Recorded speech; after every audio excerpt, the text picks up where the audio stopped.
Hello friends, welcome back to my channel. ఇక బాలు ఇంటికి వస్తాడు. మీనా మీనా అని అరుస్తూ ఉంటే మీనా ఇంట్లో ఉండదు. తర్వాత ఫోన్ చేద్దాం అని ఫోన్ చేస్తాడు. మీనా, నేను ఇంట్లో ఉన్నాను, నువ్వు ఎక్కడున్నావు అని అడుగుతూ ఉంటే, నేను బయట ఉన్నానండి, ఇంటికి వస్తున్నాను అని చెప్పేసి అంటూ ఉంటే, సరేరా అని చెప్పేసి అంటాడు. ఫోన్ కట్ చేస్తాడు.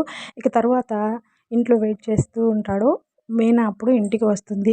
ఏంటి మీనా, అలా డల్గా ఉన్నావేంటి, నేను లేనని నా కోసం దిగులు పడ్డావా అని చెప్పేసి అంటూ ఉంటే, అదేం లేదండి అని ఇలా జరిగింది అని అంతా చెప్తుంది.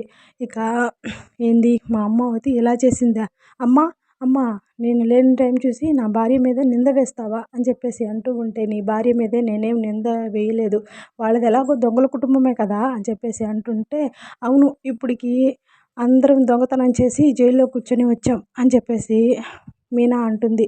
మీరందరూ జైల్లో కూర్చొని రాబడలేదే, నీ తమ్ముడు నా దగ్గర ₹1,00,000 దొంగతనం చేశాడు కదా అని ప్రభావతి అంటూ ఉంటే, ఇంకా దీని గురించి ఆపండి, ఈ డబ్బులు ఎవరు దొంగతనం చేశారో నేను కనిపెట్టి చెప్తాను అని చెప్పేసి అంటూ ఉంటే, ఇక శృతి పక్కన చేరి వింటూ, నా పని అయిపోయింది, ఎలాగైనా ఈ 2,00,000 అడ్జస్ట్ చేయాలి అని అనుకుంటూ ఉంటుంది.